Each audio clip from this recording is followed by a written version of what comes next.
ले व्यवस्था अध्याय 15। इस अध्याय में परमेश्वर शरीर पर किसी प्रकार के फोड़े या शरीर पर बहने वाले घाव के बारे में निर्देश देता है। ऐसा व्यक्ति अशुद्ध होता है और उसे साफ सफाई के तौर तरीकों से संबंधित होना आवश्यक है। जो वस्त्र वो पहनता है वो अशुद्ध है, जिसे वो छू लेगा वो भी अशुद्ध हो जाएगा। ऐसे व्यक्ति के लिए नहाने धोने की अपनी ही विधियां हैं, जब तक कि वो पूर्णतः ठीक न हो जाए। यह रोचक है कि शुद्धता और धोने के ये नियम, साफ सफाई महत्वपूर्ण है। लगभग पिछले 100 वर्षों तक अस्पतालों में साफ सफाई के तौर तरीके निश्चित रूप से अपनाए नहीं जाते।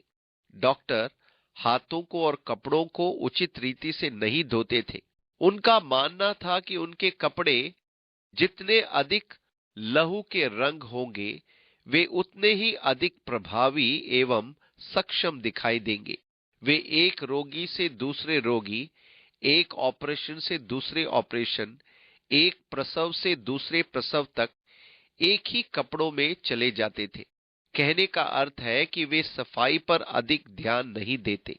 पहला डॉक्टर जिसने अच्छी सफाई की बात पर जोर दिया, तो उसे करीब करीब अपना लाइसेंस से हाथ धोना पड़ा, क्योंकि उसने ऐसी बात कहने की हिम्मत की थी।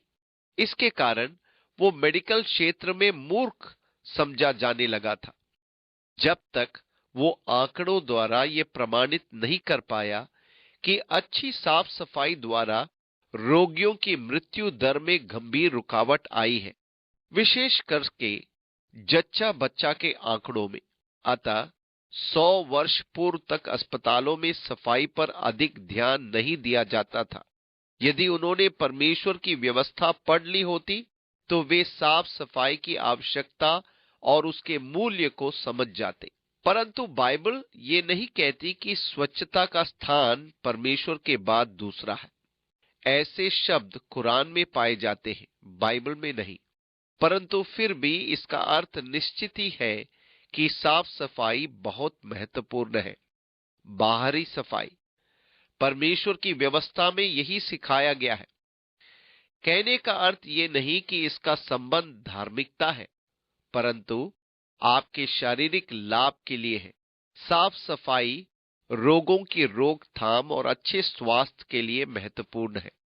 अतः अध्याय 15 में संक्रमण संबंधित विषयों की चर्चा की गई है। वो विभिन्न शोधन प्रक्रियाओं एवं उनकी विधियों के विषय उल्लेख कर रहा है, जैसे कितने दिन अलग रखना आदि, और किस प्रकार शोधन करना। इसके बाद वो स्त्रियों के मासिक धर्म की अशुद्धता और शोधन के बारे में चर्चा करता है। जिस पलंग वो सो चुकी है, यदि वो छू ले तो अशुद्ध हो जाता है और उसे शोधन की आवश्यकता होती है। मासिक धर्म का समय पूरा होने के बाद उसे 7 दिन अलग रहना है। 8वें दिन 2 कबूतर या फाख्ता लेकर याजक के पास आएगी कि पाप बलि और होम बलि चढ़ाए। इसके वो शुद्ध है और अपने पति के साथ संबंध स्थापित कर सकती है। यही कारण है कि उन लोगों में संतानोत्पादन अधिक होता था। जब वे फिर से साथ होते थे, तब लगभग स्त्री की परिपक्वता का समय फिर से आ जाता था। यही कारण था कि उनकी जनसंख्या तीव्र वृद्धि हो रही थी। इस प्रकार से तुम इस्राएलियों को उनकी अशुद्धता से अलग रखा करो, कहीं ऐसा न हो कि वो यहोवा के निवास को जो उनके बीच में है अशुद्ध करके अपनी अशुद्धता में फंसे हुए मर जाएं। ले व्यवस्था 15 का 31। अतः हमारे लिए ये समझना महत्वपूर्ण है कि उनमें कैसी भी अशुद्धता धार्मिक रूप से अशुद्धता थी। अशुद्धता के काल में उन्हें परमेश्वर के मंडप में आना मना था। यदि आपके शरीर पर बहता हुआ घाव है, तो आप मंडप में नहीं आ सकते हैं, जब तक कि उसके ठीक होने के बाद आप 7 दिन तक शोधन न कर ले।